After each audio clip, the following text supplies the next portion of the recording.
Et je vous emmène avec moi sur ce chemin d'éternité où on se laisse inspirer par les idées qui viennent au fur et à mesure. Vous savez, aujourd'hui, je réfléchissais à toutes ces cérémonies d'ouverture qu'on nous impose depuis un certain temps. Vous regarderez, il y a les cérémonies d'ouverture des Jeux Olympiques de Londres, qui sont du même acabit. Les cérémonies d'ouverture du CERN à Genève, vous regarderez, il y a des vidéos. Si je peux vous passer le lien, je vous mettrai le lien. Vous verrez, c'est incroyable. C'est incroyable la caricature qu'on nous impose, là. Une forme de cérémonie grotesque. Et puis il y a le tunnel, le fameux tunnel, il faudrait que je retrouve le nom. Un tunnel qui a été inauguré, je crois, entre la France et l'Italie, avec une cérémonie d'ouverture, mais pareil, toujours avec le bouc, enfin les mêmes éléments qu'on retrouve à chaque fois, le bouc, la bête à cornes, les déambulations de gens qui sont comme des zombies, comme des êtres un peu perdus, et aussi toujours des thématiques, je dirais, qui sont évidemment toujours les mêmes, c'est-à-dire qui font référence à des archétypes qui sont considérés comme sataniques dans la terminologie, en tous les cas chrétienne. Donc pourquoi ils font ça? Pourquoi ils sont autant friands de ça? Pourquoi ils font appel à des chorégraphes, à des metteurs en scène qui sont habités par ce souci d'apporter une part, je dirais une part qu'on dénomme comme satanique, on dit que c'est diabolique, c'est satanique, c'est des éléments néfastes, mauvais. Et pourquoi ils mettent ça en scène systématiquement? Pourquoi il y a quelque chose de monstrueux qui est à chaque fois mis en scène à travers toutes ces cérémonies d'ouverture? Parce que vous regarderez l'épisode de la cérémonie d'ouverture du CERN, c'est exactement pareil. Pourtant le CERN, c'est un institut normalement scientifique, international, avec participation de toutes les nations, même la Russie. Et ils font des expériences incroyables sur l'accélérateur de particules. Ils ont ouvert des portes sur des choses totalement, pour nous, qui sont du domaine de la science-fiction. Et pour eux, c'est devenu une réalité. C'est-à-dire qu'ils ont fait des expérimentations, certainement, qui vont changer beaucoup de choses et qui ont déjà certainement changé beaucoup de choses à la face du monde. Donc mais c'est pareil, c'est une démarche scientifique. C'est une démarche scientifique.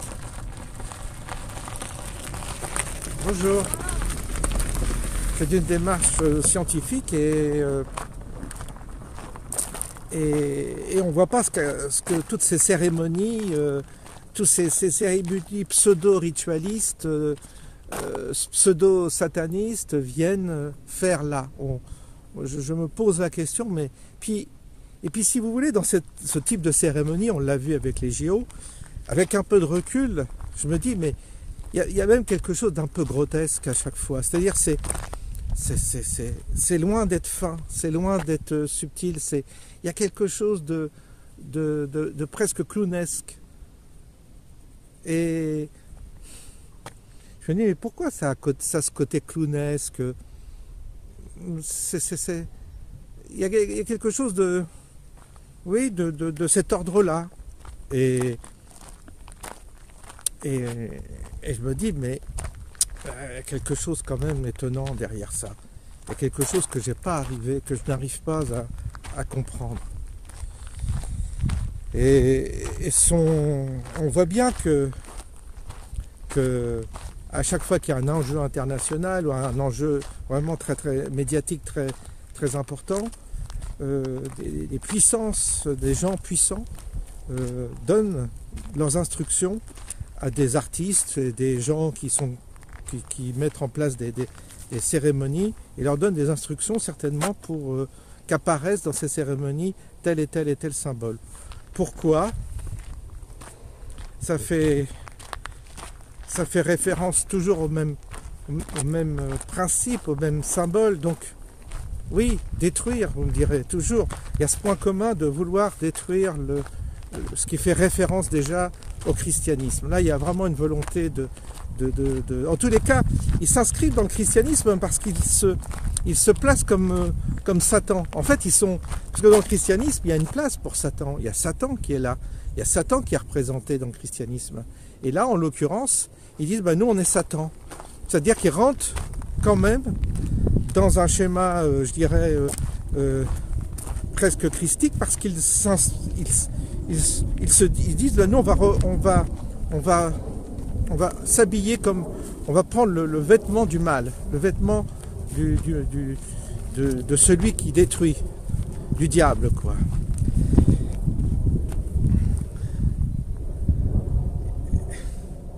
Donc en réalité, ils s'enferment aussi dans un répertoire traditionnel, parce qu'ils utilisent des symboles traditionnels, le veau d'or, le bouc, tout ça, c'est des choses qui sont le sacrifice, les sacrifices qui sont mimés, ou les sacrifices d'enfants qui sont mimés.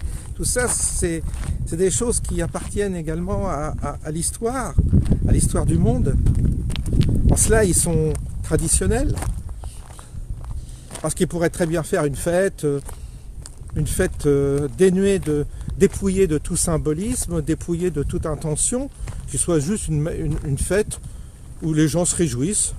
C'est-à-dire, ils pourraient mettre des musiques profanes, faire des danses profanes, des choses totalement déconnectées du symbolisme. Non, justement. C'est là que ça pêche, si vous voulez, parce que si c'était un déni du sacré, si c'était un déni de la magie, si c'était un déni du monde surnaturel, il ne serait pas dans ce registre-là. Il serait dans un registre beaucoup plus léger, beaucoup plus neutre. Il serait dans un registre de divertissement pur. Et c'est possible de faire du divertissement. Mais ils ne sont pas là-dedans. Donc, ils sont eux-mêmes, prisonniers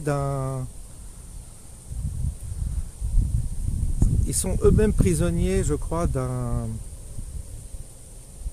d'une conception de leur monde qui contient ce côté surnaturel, magique, tout ce qu'on veut.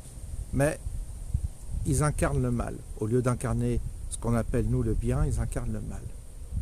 Bon, ça, c'est une chose. C'est un constat. Donc, ils sont, en fait, dans le sacré, en désacralisant et en profanant, ils s'inscrivent eux-mêmes comme participants au sacré, d'une certaine manière, puisqu'ils le détruisent. Donc, c'est qu'ils y croient au sacré, tel que nous, on le conçoit également. Donc, on est comme des frères jumeaux qui se faisons la guerre, en fait. Il y a un peu de ça. Et les puissants de ce monde, puisque toutes ces cérémonies sont organisées par des puissances financières évidemment énormes, les puissants de ce monde sont de ce côté de la barrière. Et du côté, nous, de notre côté petit catholique qui dit son petit chapelet, qui va dire sa petite prière, qui va aller qui va aller faire sa confession, le bon chrétien qui fait sa béa et qui tout ce qu'il faut pour être bien. Lui, il est jamais du côté des gagnants, il est toujours du côté des perdants, ou des gens, de ceux qui sont trahis systématiquement, toujours. Ça aussi, c'est permanent. Il a beau espérer un nouveau pape, un nouveau monarque, il a beau espérer un nouveau monde, pour l'instant, c'est pas du tout le cas. Alors,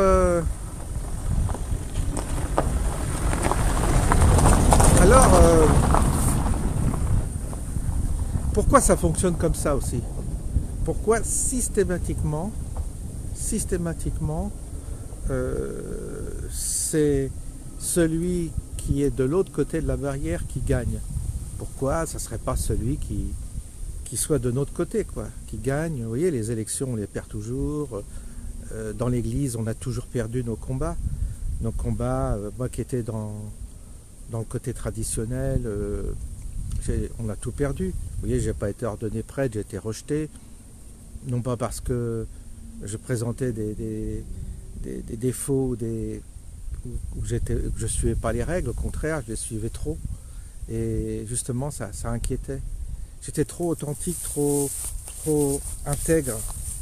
D'ailleurs, j'avais un ami africain qui m'a dit « Tu es dangereusement intègre ».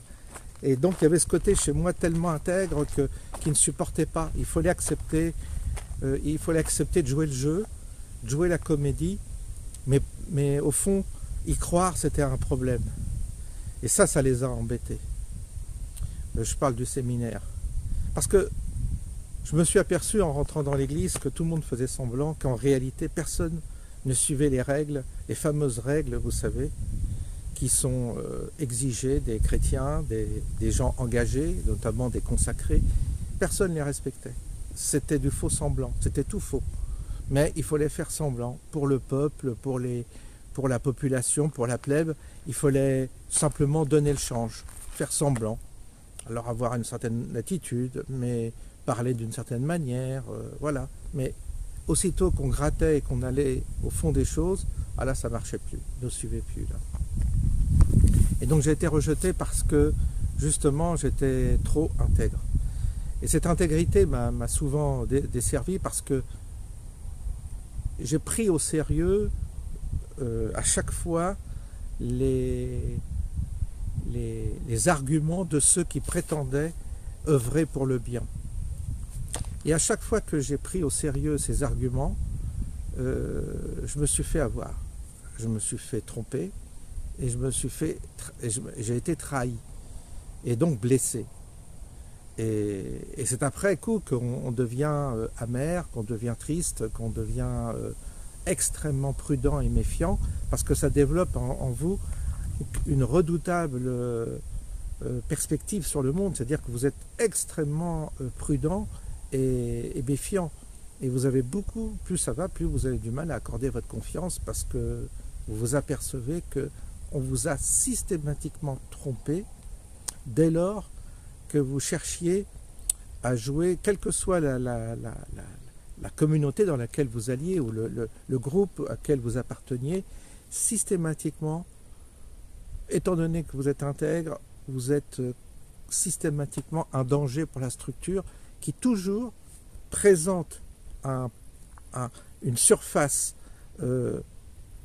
propre, présente une surface avec des valeurs, toujours positives, et derrière, dans l'arrière-boutique, c'est noir, c'est tout l'inverse. Et donc je me suis aperçu que dans les groupes spirituels, ou consacrés au spirituel, ou qui se prétendent comme tels, c'était les pires.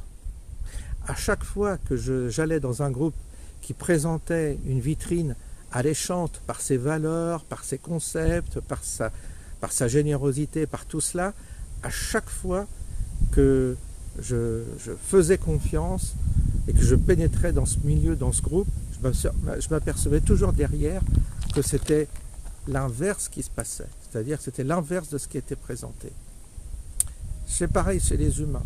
Les humains qui présentent une arrogance, ou une moralité exemplaire, qui prétendent ou qui revendiquent une moralité exemplaire ou qui revendiquent une forme de prétention à être meilleur que les autres, plus généreux que les autres, plus amoureux que les autres, plus, aussitôt que vous pénétrez leur vie privée, vous avez le revers de la médaille. C'est-à-dire que ça cache toujours l'inverse de ce qu'ils sont. Par contre, quand vous avez des voyous, des gens, voilà, limite, quoi, pas très clean, un peu brigands, je dirais, j'en ai fréquenté aussi, qui affichent absolument pas, qui sont pas du tout dans cet affichage prétentieux d'être le meilleur, le plus pur, le plus honnête, mais qui sont, oui, voilà, j'ai telle addiction, je suis comme ça, j'ai un peu volé, j'ai un peu triché, j'ai un peu trompé. Quand vous allez vers ces gens-là, vous apercevez que derrière, il y a quelque chose de bon. Parce qu'ils n'ont pas cherché, je crois, à tromper l'autre. Ils ont été tels qu'ils étaient dans la vie, authentiques. Ils n'ont pas cherché à présenter une image valorisante d'eux-mêmes. Et on a souvent des bonnes surprises, justement, dans ces gens, contrairement aux autres qui prétendent être... c'est les pharisiens, c'est les pharisiens. C'est les fameux pharisiens, c'est la même chose, quoi. Les sépulcres blanchis. Donc, pour ça que Jésus va vers la prostituée, c'est pour ça que Jésus vers le pécheur, ce qu'on appelle le pécheur. Il faut relativiser ces mots, attention à ce qu'on dit, parce que évidemment, le pécheur, c'est une terminologie, une sémantique particulière qui ne veut pas dire ce qu'on considère aujourd'hui avec notre petite morale chrétienne. Non, c'est autre chose. C'est des gens qui sont dans une forme d'authenticité, de sincérité, et qui ne jouent pas au colombe blanche, ou qui ne jouent pas à l'ange, quoi. Et c'est là que Jésus sauve, c'est vers cela que Jésus va. Donc il y a cette clé dans l'évangile qui est importante. Et vous voyez, dans ce monde, eh bien, c'est un peu la même chose. Mais pour en revenir à ces manifestations collectives dans lesquelles on s'aperçoit qu'il y a beaucoup de grotesque dans la manipulation de ces fameux de ces fameux symboles qui sont grotesques et enfin qui sont diaboliques, comme on dit. Il y a une intrigue, il y a quelque chose qui colle pas, parce que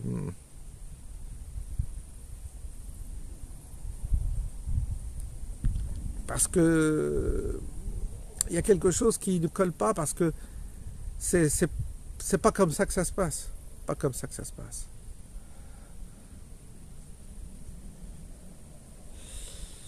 Par contre, je ne sais pas comment en déduire. Je sais pas comment en déduire.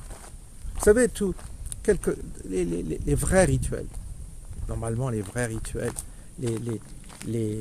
que ce soit des rituels sataniques ou des rituels bénéfiques ou maléfiques, on va dire comme ça, ils se font normalement dans une alcôve, ils se font la nuit, ils se font au lever du jour, mais que ce soit chez les chrétiens ou chez les païens ou chez les démoniaques ou les satanistes, c'est pas normalement des choses qu'on fait comme ça au grand jour, c'est des choses qu'on fait dans une forme d'intimité. En tous les cas, pour que ce soit efficace et que ça joue son rôle, en général, ça se fait dans une alcôve relativement d'initiés, secrète, et ça ne se fait pas comme ça, d'une manière exubérante et spectaculaire, quoi.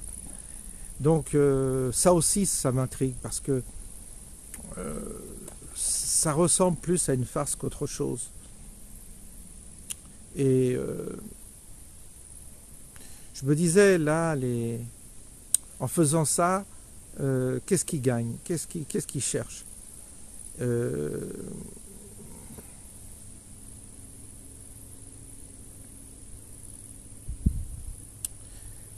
Ça ressemble un peu à des enfants qui jouent comme ça, à provoquer. Mais je ne suis pas sûr que ce soit ça le véritable, finalement, le véritable problème. Même si, ça signifie quelque chose, mais je ne sais pas comment dire. Je tourne autour de cette question en me disant, mais c'est systématique, c'est grotesque, c'est jamais désigné comme tel par les médias mainstream, jamais, ou très peu de gens se frottent à ça.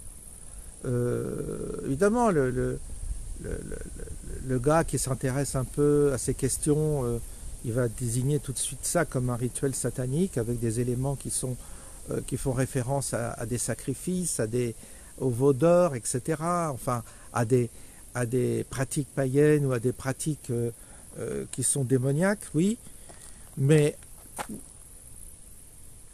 ce ne sera jamais vu comme tel alors que c'est présenté comme ça et il y a une forme de déni par rapport à la population. Je ne dis pas la population, elle est loin de comprendre quoi que ce soit, ou alors ça s'inscrit dans un programme qui nous échappe et qui est plus à long terme et que c'est par piqûres comme ça successives et collectives, ils arrivent peut-être à pervertir toute une société en sachant qu'est-ce que ça veut dire pervertir, quoi. Qu'est-ce que ça veut dire vraiment?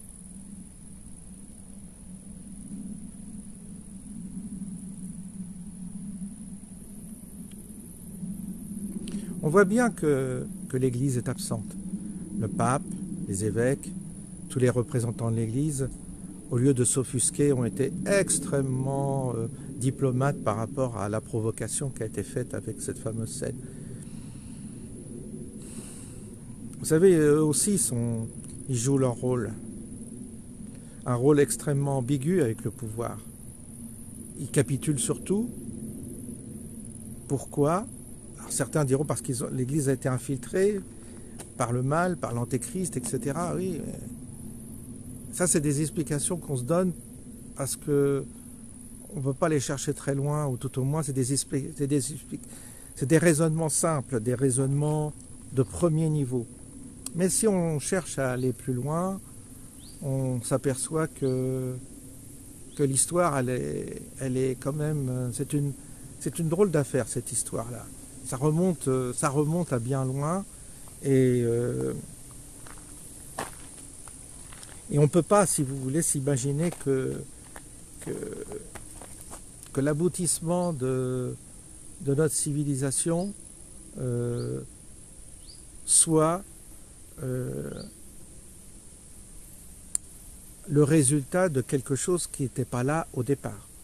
C'est-à-dire, est-ce que le ver était dans le fruit dès le départ? Est-ce que finalement le ver n'était pas dans le fruit dès le départ et qu'en fait on a développé un poison, mais le poison était déjà dans notre monde, dans notre civilisation, et qu'il s'est tout simplement développé. C'est comme si vous voulez, il s'agissait d'un enfantement sur plusieurs siècles, et que cet enfantement, il a été porté par quelque chose qui avait belle apparence, mais qu'en réalité, l'enfant qui était porté était une forme de monstre, quoi. Et est-ce que ce monstre n'a pas été enfanté, n'a pas été conçu, la conception de ce monstre ne remonte pas déjà à l'origine? Ce qui expliquerait pourquoi aujourd'hui on aboutit à cette singularité qui nous frappe et qui nous provoque, nous scandalise.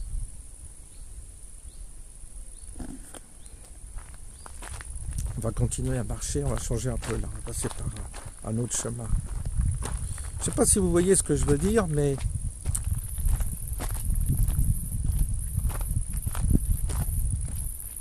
et puis si vous voulez, au fil du temps, on a vécu dans un concept religieux qui nous a formaté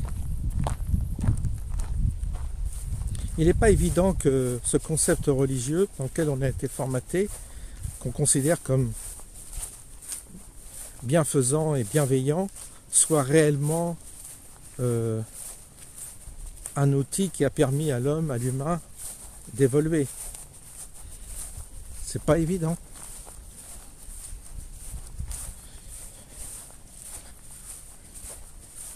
Il y a peut-être, si vous voulez, dès le départ, une mauvaise interprétation des choses. Une mauvaise traduction,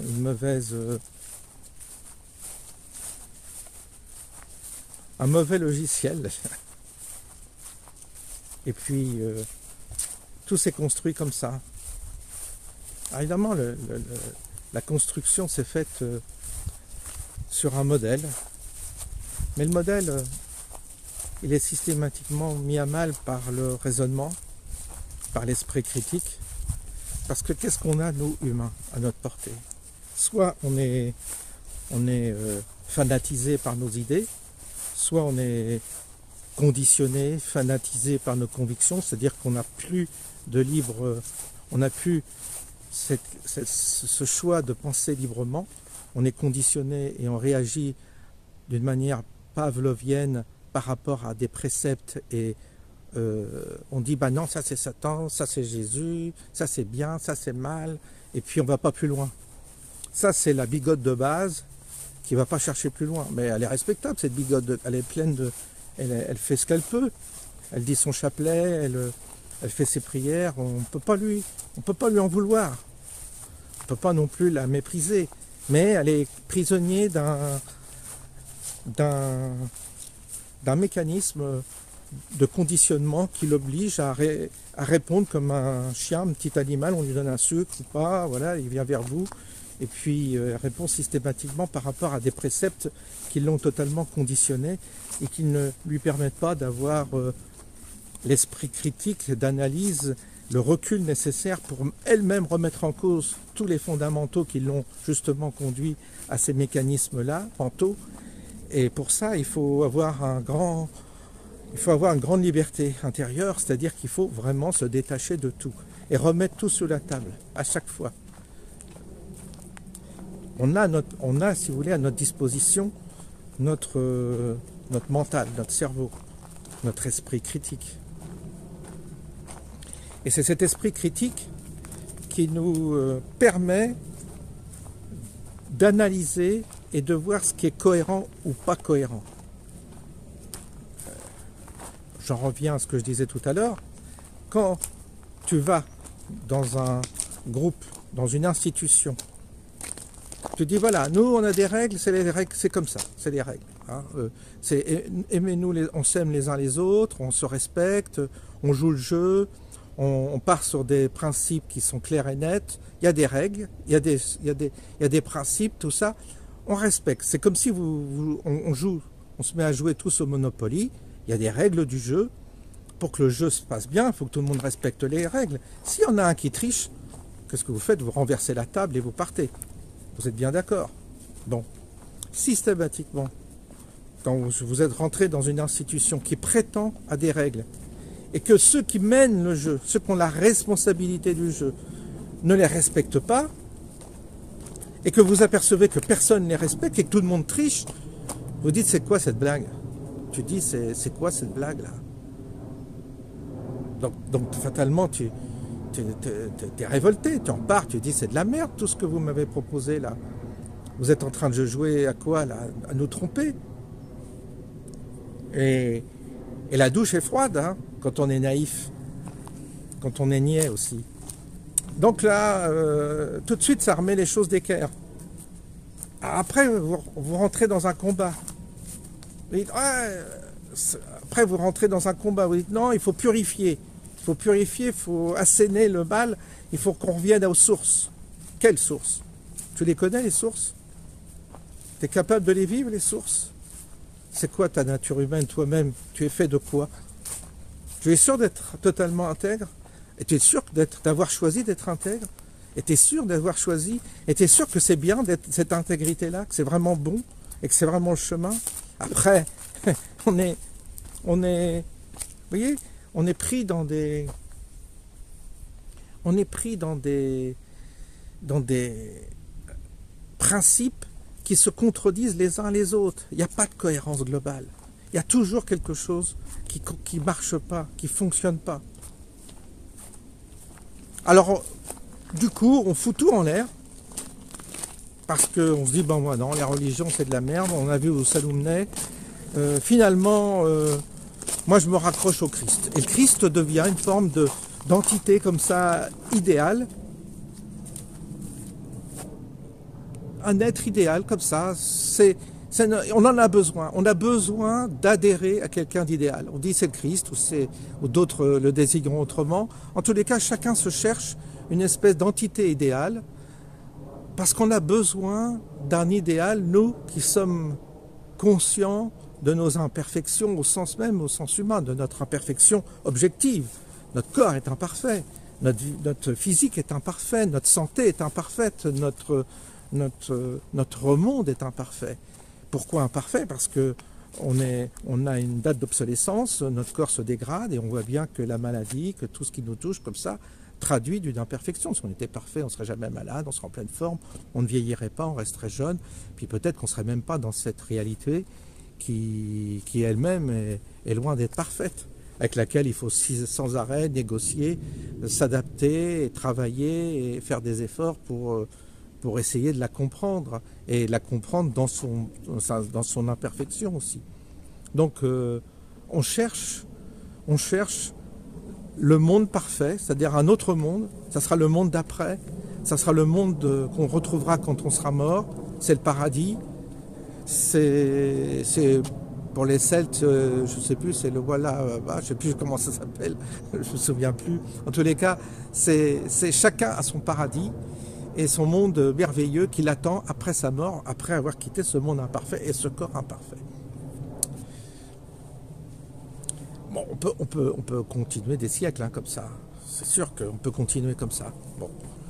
Mais on voit bien que là, on arrive à la fin. Ça ne fonctionne plus, ça ne marche plus. D'autant qu'il y a des avancées scientifiques, en tous les cas, il y a des avancées en physique, etc., qui nous ouvrent les yeux sur d'autres réalités, sur d'autres phénomènes, qui mettent en branle notre petite structure dans laquelle on s'était un petit peu... On avait planté notre tente et on attendait que ça se passe plus ou moins bien, quoi. Donc on attend l'être parfait, on espère le monde parfait, on attend quelque chose de parfait. Il y a ça en nous. Ça, c'est clair qu'il y a ça en nous. Que ce soit les gauchistes ou les gens de droite, ils attendent toujours un monde merveilleux, un monde parfait, que ce soit... chacun a son monde parfait, mais tout le monde le voit. Les communistes avaient un monde parfait, voyaient un monde parfait, militaient pour un monde parfait. Bon, on voit ce que ça a donné. Mais dans l'Église, un peu pareil. Hein. Ne nous y trompons pas. Donc, on peut courir après ce qu'on appelle la perfection, mais avec, je dirais, des attributs qui sont imparfaits. C'est comme si on vous demandait de faire un 100 mètres, alors que vous êtes incapable de respirer, vous avez des problèmes de respiration. Bon, bah, c'est pas possible, quoi. Vous ne pouvez pas être parfait, ça n'existe pas. C'est pour ça qu'à chaque fois qu'on sanctifie ou qu'on béatifie un homme en disant c'est un saint, après on découvre qu'il n'était pas si saint que ça. Bah oui, c'est normal. Il n'y a pas de saint. Ça n'existe pas. Mais on veut des représentations de la perfection.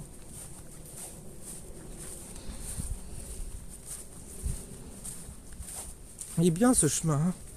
Ça change.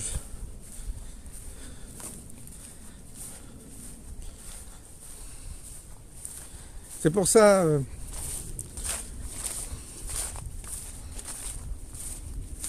de toute façon, on est sur un... Je pense qu'on est sur un... tout au début d'une prise de conscience, mais vraiment tout au début, c'est les prémices d'une prise de conscience qui est un peu dur à digérer, quoi. Parce que ce dont on va prendre conscience, c'est que on s'est bien foutu de nous. Et on s'est bien foutu de nous un peu partout. Et qu'on nous a bien manipulés, qu'on nous a bien trompés. Et qu'il va falloir un beau jour nous réveiller et réaliser ce que nous sommes vraiment. Vraiment, si on en a les capacités mentales. Tout dépend de nos capacités mentales, si on en a les capacités d'ouvrir les yeux sur notre véritable nature. Nature qui fait partie de ce monde également. Parce que notre nature, elle est liée à cette nature dans laquelle nous sommes incarnés. Et c'est vrai que à partir du moment où on fait un peu table rase, c'est un peu l'exercice, c'est un peu dur, mais à partir du moment où on fait un peu table rase, on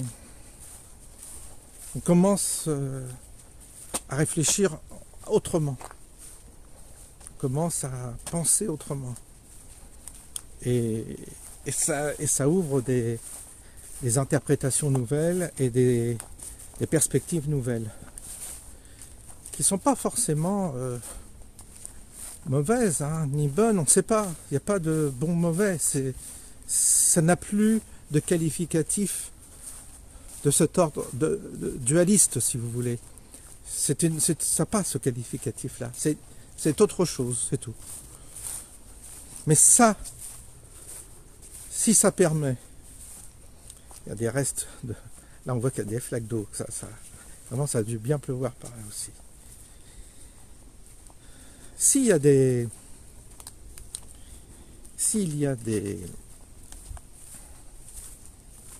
principes nouveaux qui nous apparaissent, eh bien je pense qu'on doit les recevoir, d'une part sans se précipiter sur une interprétation, mais on doit les recevoir déjà comme une nouvelle donnée, quelque chose de nouveau, quelque chose de différent de ce qu'on nous a appris. Mais c'est sûr que progressivement, plus vous avancez dans cette prise de conscience, moins vous adhérez à tout ce qu'on nous a inculqué depuis que nous sommes nés, que ce soit d'un côté ou de l'autre, quelles que soient les idéologies, les religions, tout ce que vous voulez, quoi. On ne peut plus adhérer. On ne peut plus adhérer à quelque chose qui est manifestement faux. Nous avons été comme des marionnettes. Et encore aujourd'hui, la plupart des gens sont dirigés comme des marionnettes. Pourquoi ? Parce que cette prise de distance, cette réflexion qu'on doit avoir, elle nécessite certaines conditions de vie, elle nécessite certaines qualités aussi, mais elle nécessite effectivement un mode de vie dans lequel les gens ne sont pas. Ils sont pris dans, je vous dis tout le temps, ils sont pris dans le divertissement, ils sont pris dans l'activité quotidienne, la nécessité de se nourrir, la nécessité de travailler, de faire leur carrière, etc. Bon, les baskets sont toutes dégueulasses. Ils sont pris dans ces nécessités-là, donc c'est normal qu'ils n'aient pas le temps de penser à ça. Pour penser à ça, il faut vraiment avoir du temps, ne faire que ça, et c'est un luxe, hein, c'est un luxe. Et puis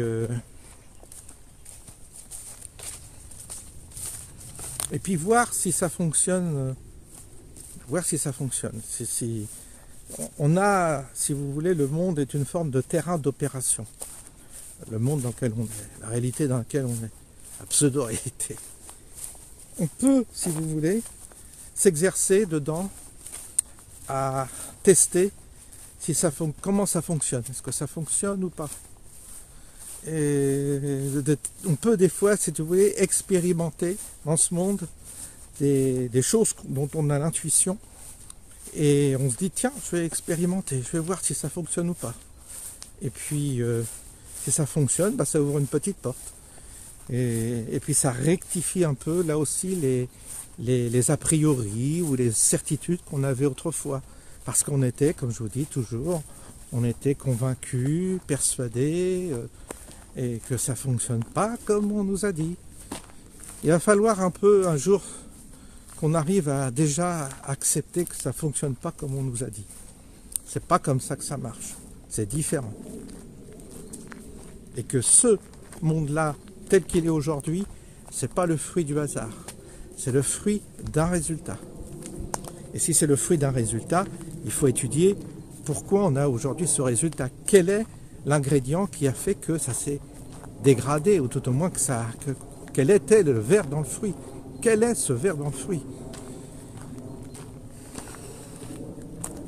C'est comme ça qu'en remontant le fil d'Ariane, on va progressivement vers la source du mal et on finira, le mal entre guillemets, hein, je parle du mal, mais il faut le prendre tel que c'est. Hein, c'est pas forcément une notion morale, mais c'est un principe qui, en fait, je dirais, c'est un principe qui nous conduit à une forme d'obscurité, de fermeture, de diminution, de régression de l'intelligence, de régression de l'humain, tout ça. Je dirais que moi je le désigne comme ça, le mal, comme quelque chose qui nous prive de nos capacités à évoluer, à grandir et à explorer le monde tel que nous devrions l'explorer. Ça nous limite, ça coupe nos ailes.